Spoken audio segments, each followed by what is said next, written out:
कितना आयरॉनिक है ना कि फुटबॉल में जहां एक तरफ पेप गार्डियोला की ग्रेटनेस को यहाँ पर रिवॉर्ड किया जाता है, वहीं दूसरी तरफ जोसे मोरिन्यो को एक बार फिर से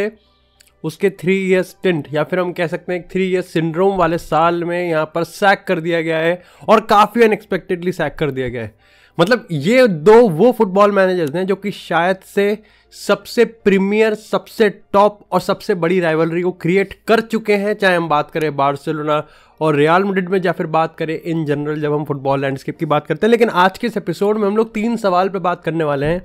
कि क्या जोसे मोरिन्यो के इस सैक के बाद यहाँ पर करियर एक डाउनफॉल पे जाता हुआ दिख रहा है या फिर ऑलरेडी जा चुका है, क्यों ये सैकिंग हुई और क्या बेस्ट कोर्स ऑफ एक्शन और फ्यूचर होने वाला है अगर जोसे मोरिन्यो को elite level of football coaching में अभी भी बने रहना है। देखो, सबसे पहले दूसरे सवाल पे आ जाते हैं, क्योंकि ये सैकिंग क्यों हुई, क्या है इस पूरे मसले का, फसाद का जड़ क्या है यहाँ पर, ये पूरा ड्रामा। देखो, ये चीज़ तो सबको पता है कि एक हफ्ते पहले या फिर लगभग 1 महीने पहले तक सबके सब ये अटकलें लगा रहे थे कि जोसे मोरिन्यो को कॉन्ट्रैक्ट रिन्यू मिल जाएगा। इसके पीछे का जो बहुत बड़ा रीज़न है कि यहाँ पर जोसे मोरिन्यो पहली बार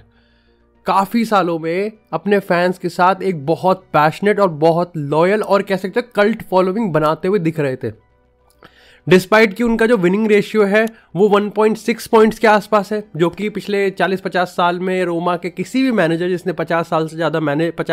ज़्यादा मैनेज किया हो सबसे ज़्यादा कम है। अगर हम यहाँ पर 28 गेम्स टॉप 6 की बात करें तो उसमें से सिर्फ वो 4 मैचेस जीते हैं। रोम डर्बी की बात करें तो 6 में से सिर्फ 1 जीते हैं। यस, तुम में से काफ़ी सारे लोग कहोगे कि वो यहाँ पर यूरोपियन कॉम्पिटिशन को जीते थे, पिछले साल वो यूरोपा के फाइनल में भी गए थे, जस्ट यहाँ पर पेनल्टी शूट आउट पर हार गए थे। लेकिन अल्टीमेटली यहाँ पर काफ़ी लोगों का ये मानना था कि रोमा कहीं से भी फॉरवर्ड ग्रोथ नहीं दिखा रही थी, रोमा एक तरीके से स्टक हो चुकी थी। और यहाँ पर अब एक तरीके से मोरिन्यो साइकिल भी यहाँ पर डिफाइन करते हुए लोग दिखते हैं कि मोरिन्यो की एक साइकिल है जहाँ पर वो आता है, इंस्टेंट सक्सेस दिखती है, शायद से एक और ट्रॉफी भी दिखती है, कप कॉम्पिटिशन में फाइनल में भी जाते हुए दिखते हैं, लेकिन उसके बाद धीरे धीरे यहाँ पर रिजल्ट्स जाते हुए दिखते हैं। यहाँ पर बहुत एक तरीके से रेस्टलेसनेस होती है, ड्रेसिंग रूम में मोरल डाउन होता है, रेफरी से भिड़त होती है, यहाँ पर काफ़ी ज़्यादा कॉन्सिक्वेंसेज और बैक एंड फोर्थ आर्ग्यूमेंट दिखते हैं और अल्टीमेटली यहाँ पर जोसे के सारे रिलेशंस टूट जाते हैं और हमको सैकिंग होती हुई दिखती है। और ये चीज़ ना ही सिर्फ मैनचेस्टर यूनाइटेड में दिखी है, टॉटनम में भी दिखी है और अब रोमा में भी दिख चुकी है। ऐसे में काफ़ी लोगों ने लगाया कि जब मिलान के साथ ये 3-1 से हार गए, उससे पहले लाजियो से भी 1-0 से हार गए थे और कोपा इतालिया से बाहर हो गए थे, और उससे पहले भी यहाँ पर बहुत सारे मैचेस ये हारते हुए दिख रहे थे। अब देखो, जोसे मोरिन्यो के साथ सबसे बड़ी प्रॉब्लम ये है कि जब आप एक ऐसे मैनेजर होते हो जो कि अभी भी अपने ट्रेडिशनल स्टाइल ऑफ फुटबॉल को प्रमोट करते हो और आपका वही एक primary source of winning matches होता है, तो उसमें दिक्कत की बात ये होती है कि इवन इफ अगर आप कह सकते हो कि जोसे मोरिन्यो का फुटबॉल अट्रैक्टिव नहीं है, तो काफ़ी लोग आपको काउंटर कर देंगे कि स्टिल जोसे मोरिन्यो आपको ट्रॉफीज दिला रहा है। लेकिन ऐसे में यहां पर रोमा या फिर रीसेंट टाइम में जोसे मोरिन्यो करता हुआ नहीं दिख रहा था। देखो, अगर आपका फुटबॉल अट्रैक्टिव नहीं है और आप मैच भी नहीं जीत रहे हो,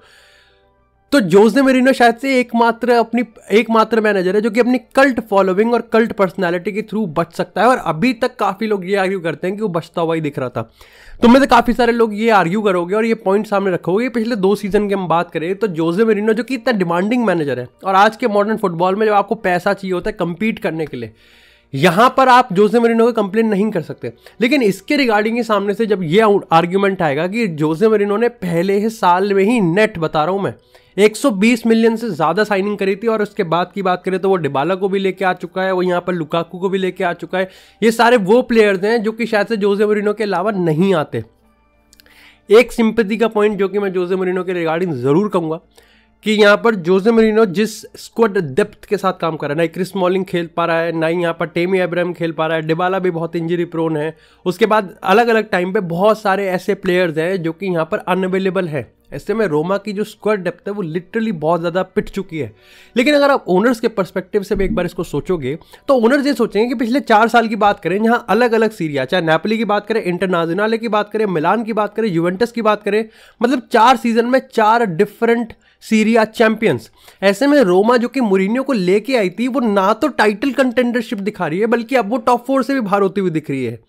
ऐसे में यहाँ पर रोमा के ओनर्स का ये सोचना कि जोसे मरीनो के साथ शायद से हम आगे नहीं जाते हुए दिख रहे, ये इतना अनएक्सपेक्टेड नहीं है। लेकिन अनएक्सपेक्टेड जो ये है वो ये है कि जोसे मरीनो को इमीडिएटली सैक करना ये बहुत बड़ा एक सिग्नल होता है कि यहाँ पर चीज़ें बद से बदतर हो चुकी थी। ऐसे में यहाँ पर उन्होंने एक बहुत ही सेफेस्ट ऑप्शन देखा, और आप कह सकते हो कि अनलाइक बाकी के अमेरिकन जो ओनर्स होते हैं, रोमा के जो मैनेजर होते हैं काफ़ी ज़्यादा इन्वॉल्व रहते हैं और काफ़ी ज़्यादा ऑप्टिमिस्टिक भी रहते हैं। इसलिए उनको पता था कि जोसे मरीनो की जो कल्ट फॉलोइंग है उसको अगर लुभाना है, क्योंकि ऑलरेडी देखो तुमको पता है कि यहाँ पर अगर तुम रोमा के इस पूरे न्यूज़पेपर इटालियन मीडिया की बात करोगे तो इस मरीनियो सैकिंग के बाद यहाँ पर रोमा के जो फैंस है वो अमेरिकन ओनर्स के अगेंस्ट काफ़ी ज़्यादा प्रोटेस्ट कर रहे हैं। ऑफकोर्स काफ़ी हद तक वो दब चुके हैं, लेकिन इसके पीछे का रीज़न यहाँ पर यह है कि उनको पता था कि मूरिनियो जैसी जो कल्ट फॉलोइंग है, अगर इसको बीट करना है और अगर हमको यहाँ पर लेजिट अपने डिसीजन को रैशनल, लॉजिकल और रोमा फैंस में एक्सेप्टेबल बनाना है, तो यहाँ पर सिर्फ दो ही तरीके थे। या तो आप फ्रांसिस्को टॉटी को लिया हो या फिर आप डैनियल डिरोसी को लिया, और वो यहाँ पर डैनियल डिरोसी को लिया है, क्योंकि मैं आपको बता दूँ डैनियल डिरोसी का जो मैनेजर स्टिंट है वो बहुत ख़राब है। देखो ये बात सही है कि उन्होंने as a manager, assistant manager काम करा था मानसीनी के साथ जब इटली यूरो जीती थी, लेकिन उसके बाद उनका एक स्पाल में यहाँ पर 15-16 गेम का यहाँ पर स्टिंट आया था, और जहाँ पर उन्होंने से 15 पॉइंट ही कमाए थे, और उसके बाद उनको सैक कर दिया था। डैनियल डिरोसी के साथ सबको पता है कि डैनियल डिरोसी को कोई भी हेट नहीं कर सकता, और डैनियल डिरोसी की अपॉइंटमेंट को कोई अपोज भी नहीं करेगा। लेकिन अच्छी बात यह है कि डैनियल डिरोसी के पास अब बहुत सारे गेम्स हैं जो पे वो मोमेंटम बना सकते हैं, और शायद से ये एक रीज़न है कि जहां पर उनका स्पोर्टिंग डायरेक्टर की बात करें और आने वाले रिक्रूट की बात करें, डिबाला को साइन नहीं करेंगे, लुकाको को साइन नहीं करेंगे और बड़े बड़े प्लेयर्स को साइन नहीं करेंगे। एक नया एरा लिखने जा रहे हैं रोमा में, एंड अनफॉर्चुनेटली मूरिनियो उसका पार्ट नहीं है। अब बात करते हैं कि यहाँ से मूरिनियो का क्या डाउनफॉल हमको स्टार्ट होता हुआ दिख चुका है। देखो मूरिनियो की अगर हम बात करें ना, तो मूरिनियो के साथ रीसेंट टाइम में, जैसा मैंने तुमको कहा, एक मूरिनियो साइकिल डेफिनेशन बन चुकी है। आता है, स्ट्रेट अवे इंप्रूवमेंट दिखती है, ट्रॉफी भी जिता देता है, लेकिन उसके बाद चीज़ें बहुत डाउनफॉल पे जाती हैं। चेल्सी के साथ लास्ट 10 साल पहले जो उन्होंने प्रीमियर लीग ट्रॉफी जीती थी, उसके बाद मैनचेस्टर यूनाइटेड, टॉटनम और यहाँ पर रोमा की बात करें तो तीनों ही जॉब में जहाँ पर एंड हुआ है वो बहुत ही लोएस्ट पॉइंट पे हुआ है। ऐसे में यहाँ पर ये भी देखने वाली बात होती है कि जोसे मरीनो के पास क्या वो अब अट्रैक्टिव फुटबॉल बचा है कि वो अभी भी यहाँ पर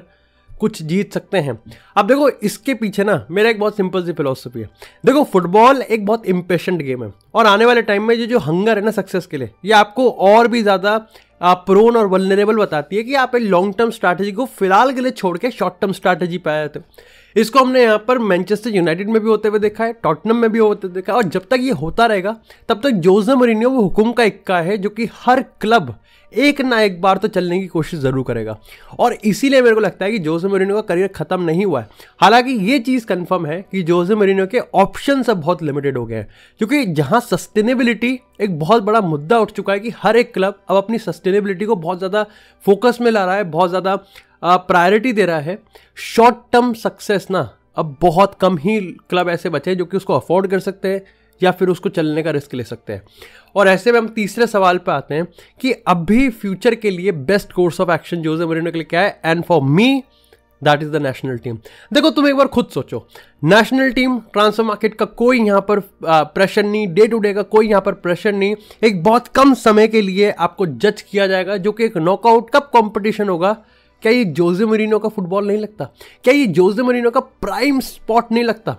और यहाँ पर जब पता है, अब तुम कहोगे कि यहाँ पर यार ब्राजील में तो कार्लो एंसेलोटी नहीं आएगा, तो क्या ब्राजील आ सकता है? देखो सही बात बताऊँ तो सिर्फ ब्राजील नहीं, बल्कि ब्राजील, यूएसए, ये सारी वो टीम्स हैं जो कि ठीक है मे बी यहाँ पर कोपा अमेरिका के लिए हमको जोसे मरीनो ना दिखे, लेकिन शायद से हमको वर्ल्ड कप 2026 में जोसे मरीनो किसी एक नेशनल टीम को मैनेज करते हुए दिख सकते हैं। तुम में से काफ़ी लोग कहोगे कि व्हाट इफ यहाँ पर Chelsea, what if Manchester United and what if Newcastle United. देखो मेरे को ऐसा लगता है कि न्यूकासल यूनाइटेड की जो स्ट्रैटेजी है वो जोसे मरीनो के साथ अलाइन नहीं करेगी, लेकिन जैसा मैंने कहा कि यहाँ पर कोई भी क्लब बहुत आसानी से अफोर्ड नहीं कर सकता शॉर्ट टर्म स्ट्रैटेजी को एकदम से लेके आने के लिए। लेकिन न्यूकासल यूनाइटेड अगर एक करने वाली है तो ये बहुत दिक्कत की बात होगी। पहली बात, उनके पे ट्रांसफर मार्केट का बहुत बड़ा लिमिटेशन है, उनका स्क्वाड डेप्थ ये है, उनका मोमेंटम खराब है। यस प्रेशर है एडी ओवे पे, लेकिन अगर जोसे मरीनो आएगा तो मेरे को लगता है कि ब्रांड ऑफ फुटबॉल एकदम से इंप्रूव होने वाला है, और ट्रांसफर मार्केट में जो लिमिटेशंस है वो मरीनो को और भी ज़्यादा हेल्प नहीं करेंगी। चेल्सी की अगर हम बात करें, लास्ट चीज जो कि जोसे मोरिन्यो चाहेगा वो ये है कि फर्दर डाउन द किसी का भी डाउनफॉल या फिर कई खराब चीज उसका ब्लेम अगर जोसे मोरिन्यो पे आएगा तो ये उसकी मैच के लिए और ज्यादा बद से बदतर होगा। और ये उसको भी पता है कि चेल्सी एक ऐसा प्रोजेक्ट है जिसको वो भी हेल्प नहीं कर सकता, ऐसे में वो यहाँ पर उस प्रोजेक्ट में आएगा ही नहीं जो कि पहले से ही कबाड़ है। और मैनचेस्टर यूनाइटेड की बात करें तो खैर जितना कम बोले उतना ज़्यादा बेटर है।